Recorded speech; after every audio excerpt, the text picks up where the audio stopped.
ಎಲ್ಲರಿಗೂ ನಮಸ್ಕಾರ. ನನ್ನ ಹೆಸರು ಸಿದ್ದೇಶ್ ಹುಲಿಗೋಳಿ ಅಂತ. BS6M DSC 14 Indian public finance, ಭಾರತೀಯ ಸಾರ್ವಜನಿಕ ಹಣಕಾಸು ಅರ್ಥಶಾಸ್ತ್ರದ ಒಂದಿಷ್ಟು ಮಹತ್ವದ ಪ್ರಶ್ನೋತ್ತರಗಳನ್ನು ನಾನಿಲ್ಲಾಗಲೇ ಬಿಡಿಸಿದ್ದೀನಿ. ಅದರ ಬಗ್ಗೆ ತಮ್ಮ ಜೊತೆ ಮಾಹಿತಿಯನ್ನು ಹಂಚಿಕೊಳ್ಳಲು ಇಷ್ಟಪಡುತ್ತೇನೆ. ಅಲ್ಲಿ ಪ್ರಥಮವಾಗಿ ಬರತಕ್ಕಂಥದ್ದು ಕೆಳಗಿನ ಪ್ರಶ್ನೆಗಳು ಒಂದು ವಾಕ್ಯದಲ್ಲಿ ಉತ್ತರಿಸಿ. ಅದರಲ್ಲಿ ಬರ್ತಕ್ಕಂಥ ಪ್ರಥಮ ಪ್ರಶ್ನೆ, ಸಾರ್ವಜನಿಕ ವರಮಾನ ಎಂದರೇನು? ಸಾರ್ವಜನಿಕ ವರಮಾನ ಅಂದ್ರೆ ಈಗ ಸರ್ಕಾರ ಗಳಿಸ್ತಕ್ಕಂಥ ಆದಾಯಕ್ಕೆ ನಾವೇನಂತ ಕರಿತೀವಿ, ಇಲ್ಲಿ ಸಾರ್ವಜನಿಕ ವರಮಾನ ಅಂತ ಕರಿತೀವಿ. ಇನ್ನು ಅದೇ ರೀತಿ ಎರಡನೇದ್ದು ತೆರಿಗೆಗಳೆಂದರೇನು? ತೆರಿಗೆಗಳೆಂದರೆ ವ್ಯಕ್ತಿಗಳು ಮತ್ತು ವ್ಯಾಪಾರಿ ಸಂಸ್ಥೆಗಳು ಸರ್ಕಾರಕ್ಕೆ ಮಾಡುವ ಕಡ್ಡಾಯ ಪಾವತಿಗಳನ್ನು ನಾವಿಲ್ಲಿ ಏನಂತ ಕರಿತೀವಿ, ತೆರಿಗೆಗಳು ಅಂತ ಕರಿತೀವಿ. ಇನ್ನು ಅದೇ ರೀತಿ ಮೂರನೇದ್ದು ತೆರಿಗೆತರದ ಆದಾಯದ ಮೂಲಗಳೆಂದರೇನು? ಅಂದರೆ ತೆರಿಗೆಗಳನ್ನು ಹೊರತುಪಡಿಸಿ ಇತರ ಎಲ್ಲ ಮೂಲಗಳಿಂದ ಸರ್ಕಾರಕ್ಕೆ ದೊರೆಯುವ ಆದಾಯವನ್ನು ನಾವಿಲ್ಲಿ ತೆರಿಗೆತರ ಆದಾಯದ ಮೂಲಗಳು ಅಂತ ಕರಿತೀವಿ. ಇನ್ನು ಅದೇ ರೀತಿ ನಾಲ್ಕನೇದ್ದು ಪ್ರತ್ಯಕ್ಷ ತೆರಿಗೆ ಎಂದರೇನು? ಪ್ರತ್ಯಕ್ಷ ತೆರಿಗೆ ಅಂದರೆ ತೆರಿಗೆದಾರರು ತೆರಿಗೆ ಹಣವನ್ನು ಸರ್ಕಾರಕ್ಕೆ ನೇರವಾಗಿ ಪಾವತಿ ಮಾಡ್ತಕ್ಕಂಥದ್ದಕ್ಕೆ ನಾವೇನಂತ ಕರಿತೀವಿ, ಪ್ರತ್ಯಕ್ಷ ತೆರಿಗೆ ಅಂತ ಕರಿತೀವಿ.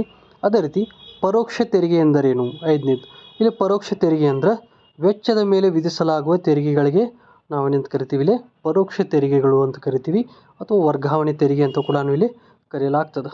ಇನ್ನು ಅದೇ ರೀತಿ ಅಪಕಾರಿ ಸುಂಕಗಳು ಎಂದರೇನು? ಅಪಕಾರಿ ಸುಂಕಗಳಂದ್ರೆ ದೇಶದ ಒಳಗಡೆ ಉತ್ಪಾದಿಸಲಾಗುವ ಸರಕುಗಳ ಮೇಲೆ ವಿಧಿಸುವ ತೆರಿಗೆಯನ್ನು ನಾವಿಲ್ಲಿ ಅಪಕಾರಿ ಸುಂಕಗಳು ಅಂತ ಕರಿತೀವಿ. ಇನ್ನು ಅದೇ ರೀತಿ ಬರ್ತಕ್ಕಂಥದ್ದು ಕಂಪನಿ ತೆರಿಗೆ ಎಂದರೇನು? ಕಂಪನಿ ತೆರಿಗೆ ಅಂದರೆ ಕಂಪನಿಗಳ ಮತ್ತು ಕೈಗಾರಿಕಾ ಸಂಸ್ಥೆಗಳ ನಿವ್ವಳ ಲಾಭಗಳ ಮೇಲೆ ವಿಧಿಸತಕ್ಕಂಥ ತೆರಿಗೆಗೆ ಕಂಪನಿ ತೆರಿಗೆ ಅಂತ ಕರಿತೀವಿ.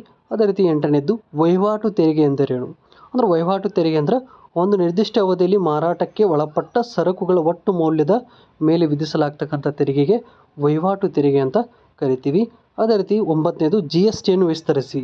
GST ಅಂದರೆ ಸರಕು ಮತ್ತು ಸೇವಾ ತೆರಿಗೆ, ಅದೇ ರೀತಿ ಇಂಗ್ಲೀಷ್ ಒಳಗೆ ಗೂಡ್ಸ್ ಆ್ಯಂಡ್ ಸರ್ವಿಸ್ ಟ್ಯಾಕ್ಸ್ ಅಂತ ಇಲ್ಲಿ ಅರ್ಥವಾಗ್ತದೆ.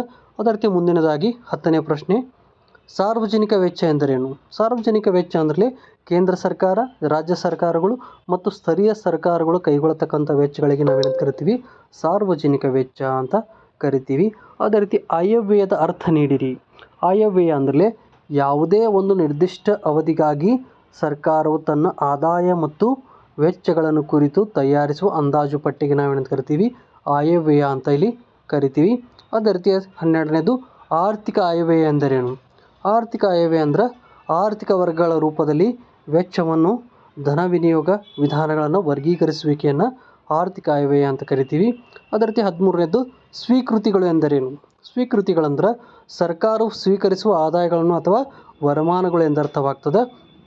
ಅದೇ ರೀತಿ 14ನೇ ಪ್ರಶ್ನೆ, ಸಾರ್ವಜನಿಕ ಸಾಲ ಎಂದರೇನು? ಅಂದರೆ ಸಾರ್ವಜನಿಕ ಸಾಲ ಅಂದ್ರೆ ಸರ್ಕಾರ ಏನು ವಿವಿಧ ಮೂಲಗಳಿಂದ ಪಡೆದುಕೊಳ್ಳುತ್ತದಲ್ಲ ಆ ಎಲ್ಲ ಸಾಲಗಳಿಗೆ ನಾವೇನಂತ ಕರಿತೀವಿ, ಇಲ್ಲೇ ಸಾರ್ವಜನಿಕ ಸಾಲಗಳು ಅಂತ ಕರಿತೀವಿ. ಅದೇ ರೀತಿ 16ನೇ ಹಣಕಾಸು ಆಯೋಗವನ್ನು ಯಾವಾಗ ರಚಿಸಲಾಯಿತು? ಇದು ಡಿಸೆಂಬರ್ 2023ರಂದು 16ನೇ ಹಣಕಾಸು ಆಯೋಗವನ್ನು ಇಲ್ಲಿ ರಚಿಸಲಾಗ್ತದೆ. ಅದೇ ರೀತಿ 16ನೇದು ಕೋಶೀಯ ನೀತಿಯ ಅರ್ಥವನ್ನು ತಿಳಿಸಿ. ಕೋಶೀಯ ನೀತಿ ಅಂದ್ರೆ ತೆರಿಗೆ, ಸಾರ್ವಜನಿಕ ವೆಚ್ಚ, ಸಾರ್ವಜನಿಕ ಸಾಲದ ನಿರ್ವಹಣೆ ಸಂಬಂಧಿಸಿದಂಥ ಸರ್ಕಾರದ ನೀತಿಗೆ ನಾವು ಕೋಶೀಯ ನೀತಿ ಅಂತ ಕರಿತೀವಿ. ಇನ್ನು ಅದೇ ರೀತಿ 17ನೇದು ಹಣ ಸಂಬಂಧಿ ನೀತಿ ಎಂದರೇನು? ಹಣ ಸಂಬಂಧಿ ನೀತಿ ಅಂದರೆ ದೇಶದಲ್ಲಿ ಚಲಾವಣೆಯಲ್ಲಿರುವ ಹಣದ ಪ್ರಮಾಣವನ್ನು ನಿಗದಿಗೊಳಿಸುವ ಮತ್ತು ಕಾಯ್ದುಕೊಳ್ಳುವ ನೀತಿಗೆ ಹಣ ಸಂಬಂಧಿ ನೀತಿ ಅಂತ ನಾವಿಲ್ಲಿ ಕರಿತೀವಿ. ಇನ್ನು ಅದೇ ರೀತಿ ನಂತರ ಬರ್ತಕ್ಕಂಥದ್ದು 18ನೇ ಪ್ರಶ್ನೆ, ರೆಫೋ ದರ ಎಂದರೇನು?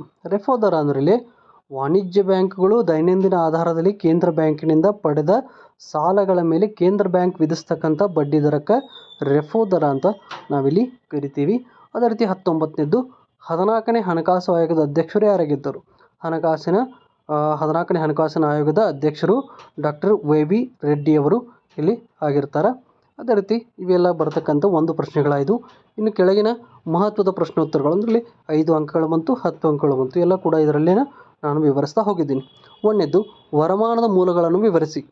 ವರಮಾನದ ಮೂಲಗಳಂದ್ರಲ್ಲಿ ಪ್ರಮುಖವಾಗಿ ಏನು, ತೆರಿಗೆ ಆದಾಯದ ಮೂಲಗಳು ಮತ್ತು ತೆರಿಗೆತರ ಆದಾಯದ ಮೂಲಗಳಂತ ಎರಡು ಪ್ರಮುಖವಾಗಿ ಬರ್ತಾವೆ. ಒಂದನೇ ತೆರಿಗೆ ಆದಾಯ, ತೆರಿಗೆತರ ಆದಾಯದ ಮೂಲಗಳ ಒಳಗೆ ಮತ್ತೊಂದಿಷ್ಟು ಭಾಗಗಳು ಬರ್ತಾವೆ. ಶುಲ್ಕಗಳು, ಬೆಲೆಗಳು, ದರಗಳು, ದಂಡಗಳಾಗಿ ಕಂಡು ಬರ್ತಾವೆ. ಇನ್ನು ಅದೇ ರೀತಿ ಎರಡನೇದು ಕೇಂದ್ರ ಸರ್ಕಾರದ ವರಮಾನದ ಮೂಲಗಳಾಗಿರುವ ಕೆಲವು ಪ್ರಮುಖ ತೆರಿಗೆಗಳನ್ನು ವಿವರಿಸಿ. ಅಂದರೆ ಯಾವ್ಯಾವ ಬರ್ತಾವೆ ಕೇಂದ್ರ ಸರ್ಕಾರದಲ್ಲಿ? ಕೇಂದ್ರ ಅಪಕಾರಿ ಸುಂಕ ಬರ್ತದೆ, ವೈಯಕ್ತಿಕ ಆದಾಯ ತೆರಿಗೆ ಬರ್ತದೆ, ಕಂಪನಿ ತೆರಿಗೆ, ದಾನ ತೆರಿಗೆ, ಸಂಪತ್ತಿನ ಮೇಲಿನ ತೆರಿಗೆಗಳು ಇಲ್ಲಿ ಕಂಡುಬರ್ತಾವೆ. ಇದು ಎರಡನೇ ಅಂಶ, ಎರಡನೇ ಪ್ರಶ್ನೆ. ಇನ್ನು ಮೂರನೇದು, ಮೌಲ್ಯವರ್ಧಿತ ತೆರಿಗೆ ಪರವಾಗಿರುವ ವಾದಗಳನ್ನು ವಿವರಿಸಿ. ಅಂದರೆ ಮೌಲ್ಯವರ್ಧಿತ ತೆರಿಗೆ ಪರವಾಗಿರತಕ್ಕಂಥ ವಾದಗಳೆಂದರೆ ಇದು ಕಡಿಮೆ ದರದಲ್ಲಿ ಹೆಚ್ಚಿನ ಸಂಪನ್ಮೂಲಗಳನ್ನು ಹೊಂದಿರ್ತದೆ, ಸಣ್ಣ ಉದ್ಯಮಿಗಳಿಗೆ ಉತ್ತೇಜನ ನೀಡುತ್ತದೆ, ಸುಲಭ ನಿರ್ವಹಣೆ ಆಗಿರ್ಬೋದು, ಹೆಚ್ಚು ವ್ಯಾಪಕ ದಕ್ಷತೆಯ ವೃದ್ಧಿ, ತೆರಿಗೆಯನ್ನು ತಪ್ಪಿಸಿಕೊಳ್ಳುವುದು ಕಷ್ಟಕರ, ಬಂಡವಾಳದ ಹೂಡಿಕೆ ಕೂಡ ಇದು ಉತ್ತೇಜನಕಾರಿಯಾಗಿ ಕಂಡುಬರುತ್ತದೆ. ಇದು ಬರ್ತಕ್ಕಂಥದ್ದು ಮೂರನೇ ಪ್ರಶ್ನೆ ಆಯಿತು. ನಂತರ ಬರ್ತಕ್ಕಂಥದ್ದು ನಾಲ್ಕನೇ ಪ್ರಶ್ನೆ. ಇಲ್ಲಿ ಬರ್ತಕ್ಕಂಥದ್ದು ಸಾರ್ವಜನಿಕ ಸಾಲ ಎತ್ತುವಳಿ ಮೂಲಗಳು ಮತ್ತು ಪ್ರಾಮುಖ್ಯತೆಗಳನ್ನು ವಿವರಿಸಿ. ಅಂದರೆ ಯಾವ ಬರ್ತಾವೆ ಇದ್ರ ಮೂಲಗಳಂದ್ರೆ ಮಾರುಕಟ್ಟೆ ಸಾಲಗಳು ಬರ್ತಾವೆ, ಉಳಿತಾಯಗಳು ಬರ್ತಾವೆ, ಅದೇ ರೀತಿ ಬಾಹ್ಯ ಮೂಲಗಳು ಬರ್ತಾವೆ. ಇವೆಲ್ಲ ಬರ್ತಕ್ಕಂಥವೇನ್ರಿ ಎತ್ತುವಳಿಯ ಮೂಲಗಳಾಯಿತು. ಇನ್ನು ಪ್ರಾಮುಖ್ಯತೆಗಳನ್ನು ತೆಗೆದುಕೊಂಡ್ರೆ ಸಂಪನ್ಮೂಲಗಳ ಸಂಚಯನ ಬರ್ತದೆ, ಉಳಿತಾಯ ಮಾಡಲು ಪ್ರೇರಣೆ ಕೊಡ್ತದೆ, ಸುರಕ್ಷಿತ ಹೂಡಿಕೆ, ತೆರಿಗೆ ಪರ್ಯಾಯಗಳು ಕೂಡ ಇಲ್ಲಿ ಕಂಡು ಬರ್ತಾವೆ. ಇದು ನಾಲ್ಕನೇ ಪ್ರಶ್ನೆ ಆಯಿತು. ಇನ್ನು ಇದರ ನಂತರ ಬರ್ತಕ್ಕಂಥದ್ದು ಐದನೇ ಪ್ರಶ್ನೆ. ಭಾರತದಲ್ಲಿ ಸಾರ್ವಜನಿಕ ಸಾಲದ ಏರಿಕೆ ಕಾರಣಗಳನ್ನು ವಿವರಿಸಿ. ಅಂದ್ರೆ ಭಾರತದೊಳಗೆ ಸಾರ್ವಜನಿಕ ಸಾಲ ಯಾಕೆ ಏರಿಕೆ ಆಗತೈತಿ, ಅದಕ್ಕೆ ಏನೇನು ಕಾರಣಗಳಂದರೆ ಪ್ರಮುಖವಾಗಿ ರಕ್ಷಣಾ ವೆಚ್ಚದ ಏರಿಕೆ ಆಗಿರ್ಬೋದು, ಅಭಿವೃದ್ಧಿ ಮತ್ತು ಸಾರ್ವಜನಿಕ ವೆಚ್ಚದ ಹೆಚ್ಚಳ ಆಗಿರ್ಬೋದು, ಬಡ್ಡಿ ಪಾವತಿಗಳು, ರಾಜ್ಯಗಳಿಗೆ ನೆರವು ನೀಡತಕ್ಕಂಥದ್ದು, ಬೆಲೆ ಏರಿಕೆ, ಅದೇ ರೀತಿ ಲಾಸ್ಟ್ ಒನ್ ಜನಪ್ರಿಯ ಯೋಜನೆಗಳನ್ನು ಕಾರ್ಯಗತಗೊಳಿಸ್ತಕ್ಕಂಥದ್ದು. ಇವೆಲ್ಲ ಪ್ರಮುಖವಾಗಿ ಬರ್ತಾವೆ. ಇನ್ನು ಆರನೇ ಪ್ರಶ್ನೆ, ಭಾರತದ ಅರ್ಥವ್ಯವಸ್ಥೆ ಮೇಲೆ ಸಾರ್ವಜನಿಕ ಋಣಭಾರದ ಪರಿಣಾಮಗಳನ್ನು ವಿವರಿಸಿ ಅಂತ ಹೇಳ್ತಾರೆ. ಆಮೇಲೆ ಯಾವ್ಯಾವ ಬರ್ತಾವೆ ಅಂದ್ರೆ ಆರ್ಥಿಕ ಅಭಿವೃದ್ಧಿಯ ಸಾಧನೆ ಬರ್ತದೆ, ಎರಡನೇದು ಬಂಡವಾಳದ ವೆಚ್ಚದ ಏರಿಕೆ, ದೊಡ್ಡ ಮೊತ್ತದ ಕೊರತೆಯ ಧನ ವಿನಿಯೋಗ ಪ್ರೇರಣೆ ಆಗಿರ್ಬೋದು, ಭವಿಷ್ಯದ ಪೀಳಿಗೆಗಳಿಗೆ ಹೊರೆಯ ವರ್ಗಾವಣೆ ಆಗಿರ್ಬೋದು, ಅದೇ ರೀತಿ ಐದನೇದು ವಿಪರೀತ ಬಡ್ಡಿಯ ಹೊರೆ ಕೂಡ ಇಲ್ಲಿ ಕಂಡುಬರುತ್ತದೆ. ಇನ್ನು ಏಳನೇ ಪ್ರಶ್ನೆ, ರಾಜ್ಯ ಕೋಶ ನೀತಿಯ ಧ್ಯೇಯೋದ್ದೇಶಗಳನ್ನು ವಿವರಿಸಿ ಅಥವಾ ಧ್ಯೇಯಗಳನ್ನು ವಿವರಿಸಿ ಅಂದರೆ ಆರ್ಥಿಕ ಅಭಿವೃದ್ಧಿ ಸಾಧನೆ ಕಂಡುಬರ್ತದೆ, ಆರ್ಥಿಕ ಸ್ಥಿಮಿತತೆ ಸ್ಥಾಪನೆ, ಆರ್ಥಿಕ ಅಸಮತೆಗಳನ್ನು ತಗ್ಗಿಸುವಿಕೆ, ನಾಲ್ಕನೇದು ಸಂದಾಯ ಶುಲ್ಕನ ಸರಿಪಡಿಸುವಿಕೆ, ಐದನೇದು ಉದ್ಯೋಗಾವಕಾಶಗಳ ಹೆಚ್ಚಳ, ಆರನೇದು ಬಂಡವಾಳ ಸಂಚಯನದ ದರದ ಏರಿಕೆ. ಇವೆಲ್ಲ ಬರತಕ್ಕಂಥ ಏಳನೇ ಪ್ರಶ್ನೆ ಆಯಿತು. ಇನ್ನು ಎಂಟನೇ, ಕೋಶಿ ನೀತಿಯ ಸಾಧನಗಳನ್ನು ವಿವರಿಸಿ. ಅಂದರೆ ಕೋಶಿ ನೀತಿಯ ಸಾಧನಗಳಂದರೆ ಯಾವ್ಯಾವ ಬರ್ತಾವೆ ಇಲ್ಲಿ? ಒಂದನೇದು ತೆರಿಗೆ ಬರ್ತದೆ, ಎರಡನೇದು ಸಾರ್ವಜನಿಕ ವೆಚ್ಚ, ಮೂರನೇದು ಸಾರ್ವಜನಿಕ ಸಾಲವಾಗಿ ಕಂಡುಬರ್ತದೆ. ಇದೆಲ್ಲ ಎಂಟನೇ ಪ್ರಶ್ನೆ ಆಯಿತು. ನಂತರ ಒಂಬತ್ತನೇ ಪ್ರಶ್ನೆ, ಕೋಶಿ ನೀತಿಯ ಪ್ರಾಮುಖ್ಯತೆಯನ್ನು ವಿವರಿಸಿ. ಅಂದರೆ ಕೋಶಿ ನೀತಿಯ ಪ್ರಾಮುಖ್ಯತೆಗಳು ಏನೇನು ಕಂಡು ಬರ್ತಾವೆ? ಒಂದನೇದು ಆರ್ಥಿಕ ಅಭಿವೃದ್ಧಿ ಸಾಧನೆ ಕಂಡು ಬರ್ತದೆ, ಎರಡನೇದು ಆರ್ಥಿಕ ಸ್ಥಿಮಿತ ಸ್ಥಾಪನೆ, ಮೂರನೇದು ಆರ್ಥಿಕ ಅಸಮತೆಗಳನ್ನು ತಗ್ಗಿಸುವುದು, ಉದ್ಯೋಗಾವಕಾಶಗಳ ಹೆಚ್ಚಳ, ಬಂಡವಾಳ ಸಂಚಯನ ದರದ ಏರಿಕೆಯಾಗಿ ಕಂಡುಬರ್ತದೆ. ಇನ್ನು ಇದರಲ್ಲಿ 10ನೇ ಪ್ರಶ್ನೆ, ಹಣ ಸಂಬಂಧಿ ನೀತಿಯ ಪ್ರಾಮುಖ್ಯತೆಯನ್ನು ವಿವರಿಸಿ. ಅಂದರೆ ಹಣ ಸಂಬಂಧಿ ನೀತಿಯ ಪ್ರಾಮುಖ್ಯತೆ ಏನೇನು ಬರ್ತಾವೆ? ಹಣದುಬ್ಬರದ ನಿಯಂತ್ರಣ ಕಂಡು ಬರ್ತದೆ, ನಿಧಿಗಳ ಲಭ್ಯತೆ ಕಂಡು ಬರ್ತದೆ, ಕೋಶಿ ನೀತಿಯ ಪೂರಕ, ಅದೇ ರೀತಿ ಆರ್ಥಿಕ ಸ್ಥಿರತೆಯ ಸಾಧನೆ, ಆರ್ಥಿಕ ಹಿಂಜರಿತ ಮತ್ತು ಮುಗ್ಗಟ್ಟಿನ ನಿವಾರಣೆಯಾಗಿ ಇಲ್ಲಿ ಕಂಡುಬರ್ತದೆ. ಇನ್ನು 10 ನಿಯಂತ್ರಣದ ವಿಧಾನಗಳನ್ನು ವಿವರಿಸಿ. ಅಂದರೆ ಯಾವ್ಯಾವ ಬರ್ತಾವೆ? ಇಲ್ಲಿ 2 ಭಾಗಗಳು ಬರ್ತಾವೆ, ಪರಿಮಾಣಾತ್ಮಕ ವಿಧಾನ, ಗುಣಾತ್ಮಕ ವಿಧಾನ.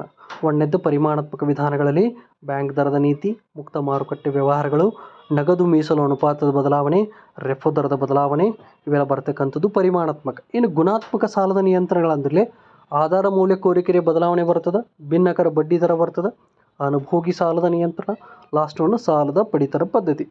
ಇದು 11ನೇ ಪ್ರಶ್ನೆ. ಇನ್ನು 12ನೇ ಪ್ರಶ್ನೆ, 10ನೇ ಹಣಕಾಸು ಆಯೋಗ ಶಿಫಾರಸುಗಳನ್ನು ವಿವರಿಸಿ. ಅಂದರೆ ಯಾವ್ಯಾವ ಬರ್ತಾವೆ? ಆದಾಯ ತೆರಿಗೆ ಹಂಚಿಕೆ ಬರ್ತದೆ, ಕೇಂದ್ರ ಅಬಕಾರಿ ಸುಂಕಗಳ ಹಂಚಿಕೆ ಬರ್ತದೆ, ಪರ್ಯಾಯ ವರ್ಗಾವಣೆ ಯೋಜನೆ ಬರ್ತದೆ, ರಾಜ್ಯಗಳಿಗೆ ಅನುದಾನ, ವರ್ಗಾವಣೆ ಸಂಪನ್ಮೂಲಗಳ ವಿಭಿನ್ನ ರಾಜ್ಯಗಳ ಸಾಪೇಕ್ಷ ಪಾಲು ಕಂಡುಬರುತ್ತದೆ. ಇದು 12ನೇ ಪ್ರಶ್ನೆ. ಇನ್ನು ಇದರಲ್ಲಿ ಕೊನೆಯದಾಗಿ ಬರತಕ್ಕಂಥದ್ದು 13ನೇ ಪ್ರಶ್ನೆ, 14ನೇ ಹಣಕಾಸು ಆಯೋಗದ ಶಿಫಾರಸುಗಳನ್ನು ವಿವರಿಸಿ. ಇಲ್ಲಿ ಬರತಕ್ಕಂಥದ್ದು ಜನಸಂಖ್ಯಾ ಮತ್ತು ಜನಸಮೂಹ ಗಾತ್ರದ ಬದಲಾವಣೆ ಒಂದನೇದ್ದು, ಎರಡನೇದು ಆದಾಯ ಅಂತರ, ಮೂರನೇದು ವಿಸ್ತರಣೆ, ನಾಲ್ಕನೇದು ಅರಣ್ಯ ಹೊದಿಕೆ ಅಂತ ಬರ್ತದೆ. ಇವಿಷ್ಟೆಲ್ಲ ಬರ್ತಕ್ಕಂಥವೇನ್ರಲ್ಲಿ ಪ್ರಮುಖವಾದ ಇಲ್ಲಿ ಒಂದಿಷ್ಟು ಮಹತ್ವದ ಪ್ರಶ್ನೋತ್ತರಗಳನ್ನು ಇಲ್ಲಿವರೆಗೆ ನಾನು ನಿಮಗಾಗಲೇ ತಿಳಿಸಿಕೊಟ್ನಿ. ನಾನು ಮಾಡಿರ್ತಕ್ಕಂಥದ್ದು 13 ಪ್ರಶ್ನೆಗಳಷ್ಟೇ.